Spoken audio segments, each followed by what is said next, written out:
Halo, dulur-dulur pecinta militer. Pernahkah kalian mendengar kisah 300 personel Polri yang terdiri dari Brimob dan Densus 88 anti teror kewalahan dalam menghadapi 18 orang anggota kelompok separatis GAM karena pada saat itu tidak melibatkan personel dari TNI? Ya, kisah ini diceritakan oleh pengamat terorisme yang sekaligus juga mantan anggota GAM, yaitu Sofyan Sauri. Sofyan Sauri menceritakan kisah ini di acara stasiun televisi Metro TV yang bertajuk Opsi Bersama Perangi Teror. Di dalam acara ini, Sofyan Sauri merasa tidak setuju apabila di dalam operasi penumpasan tindak kejahatan terorisme, pemerintah Indonesia hanya mengandalkan Polri, khususnya Korps Brimob dan Densus 88 anti teror saja. Hal ini dikarenakan tindakan terorisme lambat laun akan mulai mengalami perkembangan. Ya, saya rasa kita ini kan menghadapi orang-orang nekat, orang-orang yang sebetulnya mencintai kematian. Ya, dia nggak peduli, ya, dia mencari kematian karena dianggap kematian itu adalah awal dari untuk kehidupan yang lebih hakiki. Gitu. Saya rasa memang penanganannya juga harus militan juga. Gitu. Kemudian Sofyan Sauri pun mencontohkan aksi penumpasan kelompok separatis GAM di Cantui, Aceh oleh 300 personel gabungan Brimob dan Densus 88 anti teror, yang mana dalam operasi penumpasan ini personel gabungan Brimob dan Densus 88 anti teror kewalahan menghadapi 18 anggota GAM yang hanya menggunakan senapan AK-47 dan M16. Bahkan dalam operasi penumpasan ini, 3 personel gabungan Brimob dan Densus 88 anti teror gugur di medan tempur dan 11 personel lainnya mengalami luka-luka.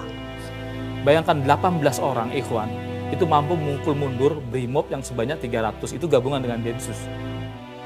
Karena apa? Karena mereka nggak menguasai medan, kita menguasai medan. Iya, waktu itu Densus terburu 3 orang dan 11 orang juga luka-luka. Karena memang ini bukan domainnya Densus pada saat itu, perang di hutan gitu. Sehingga sampai kemudian waktu itu nggak melibatkan TNI, memang belum ada wacana untuk melibatkan TNI dan sebagainya. Dan Densus itu terpukul betul. Pada waktu di bawah ada Pak Tito, ada Pak Goris Meri dan lain sebagainya. Hanya 18 orang menghadapi 300 orang. Bayang, itu keteter, itu baru Aceh saja. Sofyan Sauri mengatakan bahwa penyebab 300 personel gabungan Brimob dan Densus 88 anti teror kewalahan dalam menghadapi 18 anggota GAM ini yaitu dikarenakan 300 personel ini belum memiliki kemampuan dan pengalaman bertempur di dalam hutan.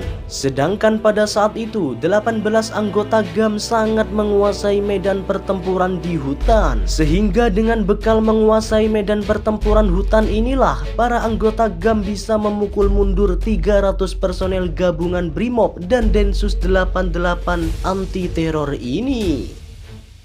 Selain itu, sebagai mantan anggota GAM, Sofyan Sauri mengaku takut apabila pemerintah Indonesia menerjunkan Raider dan Kopassus pada saat penumpasan GAM di Cantui, Aceh dulu.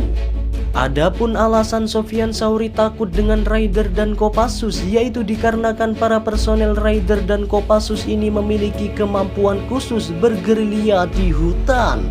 Seandainya pada saat itu pemerintah Indonesia menerjunkan Raider dan Kopassus, bisa dipastikan 18 anggota GAM itu kewalahan dalam menghadapinya. Hal ini dikarenakan para personel Raider dan Kopassus memiliki kemampuan bertempur di medan hutan, ujar Sofyan Sauri. Nah, bagaimana menurut pendapat kalian lur tentang kisah yang diceritakan oleh Sofyan Sauri ini? Baku hantam kalian di kolom komentar ya lur.